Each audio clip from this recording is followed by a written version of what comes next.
Akhirnya, senjata baru setelah Motorola G45 5G muncul juga. Ini dia sob, Motorola H60 Fusion. Smartphone mid-range baru dari Motorola yang sangat powerful. Secara desain, HP ini terlihat cantik dengan material belakang yang mirip dengan material G45, yaitu punya finishing kulit sintetis yang berbahan PU. Material gini bikin waktu kita pegang itu ngasih feel yang beda banget dari HP-HP kebanyakan dan jauh banget dari kesan murah.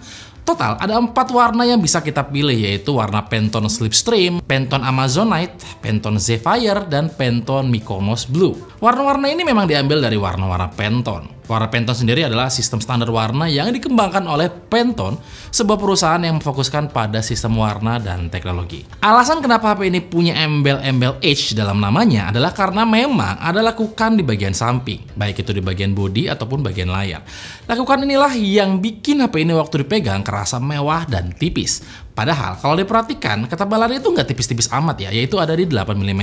Berat HP ini cuma 177 gram dan framenya terbuat dari plastik. Walaupun desain HP ini terlihat mewah, ternyata dia punya durability yang sangat tinggi loh. Mulai dari sertifikasi militer STD810H sampai kemampuannya untuk diajak berenang dengan sertifikasi IP68 dan IP69.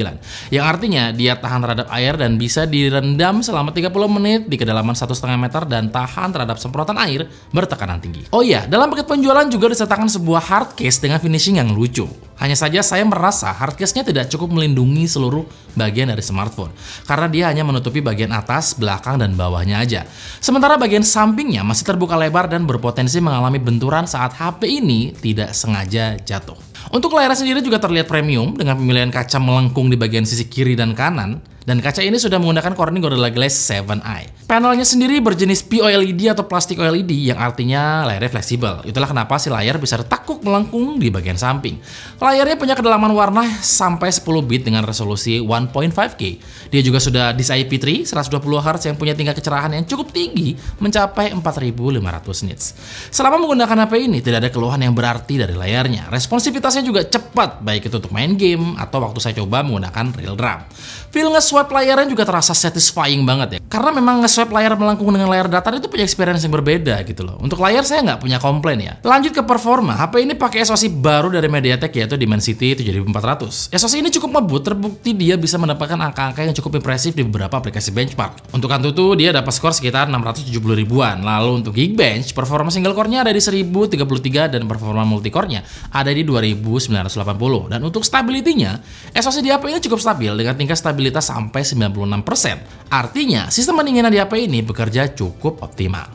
Buat yang belum tahu, Dimensity 7400 ini versi upgrade dari Dimensity 7300 dengan beberapa peningkatan, yaitu clock speed yang lebih tinggi 100 MHz dibandingkan Dimensity 7300. Selebihnya, kedua SoC ini nyaris identik. Experience buat main game di HP ini juga nyaman menurut saya. Game-game menengah bisa berjalan dengan sangat lancar seperti Smash Legends sampai Garena Delta Force ya.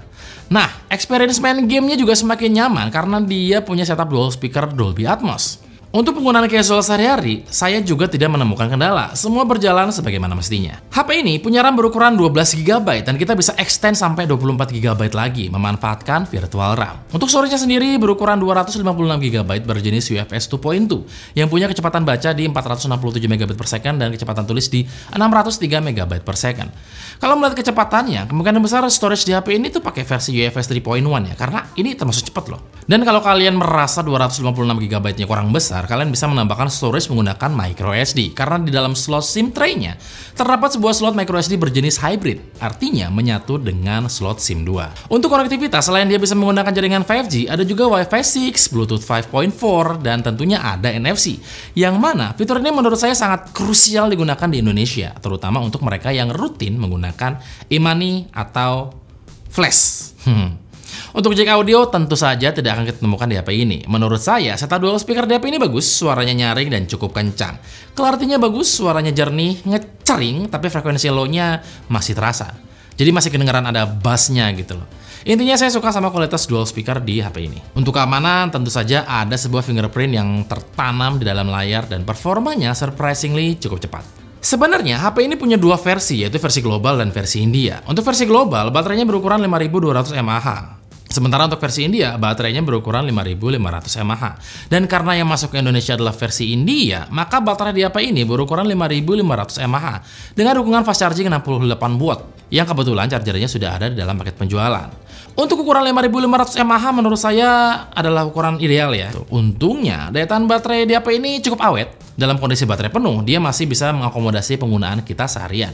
Dan waktu yang dibutuhkan untuk mengisi baterai dari 5-100% ditempuh dalam waktu 1 jam lebih sedikit. Untuk software, HP ini secara out of the box sudah menggunakan Android 15 dengan tampilan MyUX khas Motorola yang secara visual terlihat mirip dengan Android stock. Dan saya yakin pasti banyak dari kalian yang suka karena terlihat clean, enteng, terus nggak banyak bloatware gitu. Ya pokoknya enak lah. Soal fitur UI buatan Motorola ini juga cukup banyak ya. Ada Moto AI buat macam-macamin hal yang berhubungan dengan AI, terus ada double tap di bagian belakang buat ngasih perintah ke smartphone, ada juga sidebar buat akses cepat aplikasi favorit kita, terus ada Smart Connect buat menghubungin si HP ke PC dan TV, terus ada Voice Assistant Gemini, dan buat keamanan HP ini juga punya yang namanya ThinkShield for Mobile dari Motorola yang bikin data kalian akan tetap secure. Tapi satu hal lagi yang paling penting dari software sebuah smartphone adalah jaminan terhadap update. Dimana untuk kali ini Motorola janji, janji loh, HP ini akan dapat update OS Android sebanyak 3 kali. Jadi kalau kita hitung ke depan gitu, setidaknya HP ini akan dapat update sampai Android 18 nanti. Nah, untuk security update-nya sendiri juga dapat jaminan sampai 4 tahun.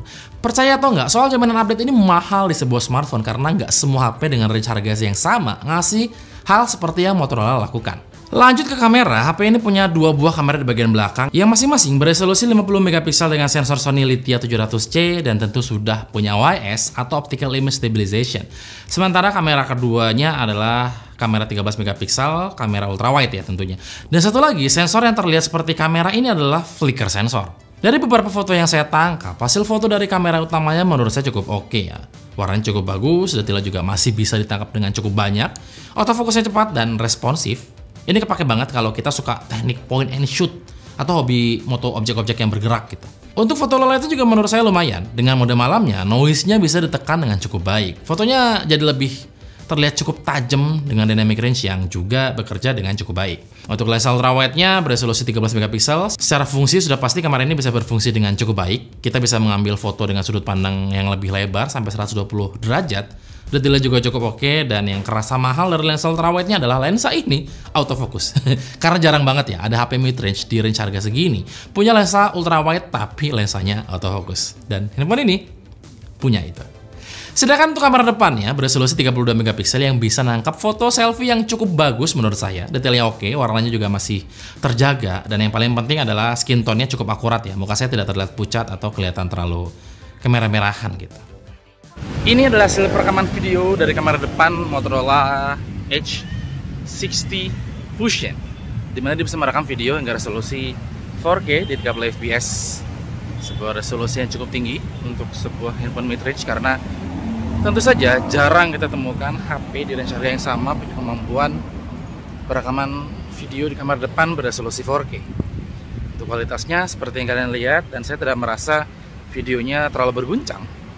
Jadi untuk ngevlog dia masih oke, masih aman aja gitu menurut saya.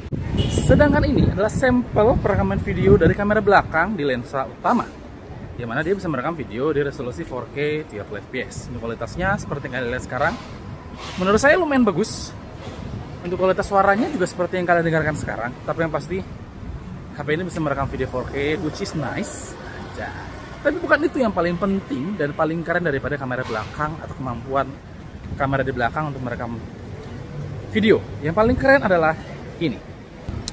Yang paling keren dari kamera belakang atau kemampuan kamera belakang dalam merekam video adalah kemampuan lens ultrawide-nya untuk merekam video di resolusi 4K 30 fps. Menurut saya ini sangat mahal, karena di range harga segini kayaknya nggak nemu ada handphone yang bisa merekam 4K di lensa ultrawide-nya. Yang mana ini keren banget menurut saya. Ini kepake banget kalau kalian pengen banget nge-vlog seperti saya sekarang, walaupun agak repot karena harus pakai kamera belakang. Tapi pasti bisa merekam 4K di lensa ultrawide-nya. Lazimnya hanya bisa dilakukan oleh sebuah flagship. Dan HP ini yang notabene bukan flagship, tapi dia mampu melakukannya. Jadi 4 jempol buat Motorola. Keren. Kesimpulannya, menurut saya HP ini cantik banget dan terasa lebih premium karena dibuat oleh Motorola. Untuk sebuah smartphone dengan harga 5 jutaan, ada beberapa hal yang saya suka banget ya. Pertama adalah desainnya yang sumpah ini tuh cakep banget menurut saya. Build quality-nya juga terasa lebih mahal dibandingkan HP-HP dari Tiongkok dengan harga yang sama ya. Terus secara durability juga dia oke, dia punya sertifikasi militer, dia juga punya sertifikasi IP68 dan IP69. Terus layarnya juga jernih dengan POLED atau plastik OLED, resolusinya juga tinggi, refresh rate juga 120 Hz, dan performanya juga menurut saya lumayan oke dengan Dimensity 7400. Untuk baterainya juga lumayan awet karena dia masih bisa bertahan seharian untuk penggunaan casual. Dan yang paling penting adalah dukungan update software yang lama banget menurut saya, dan nggak semua brand bisa ngelakuinnya.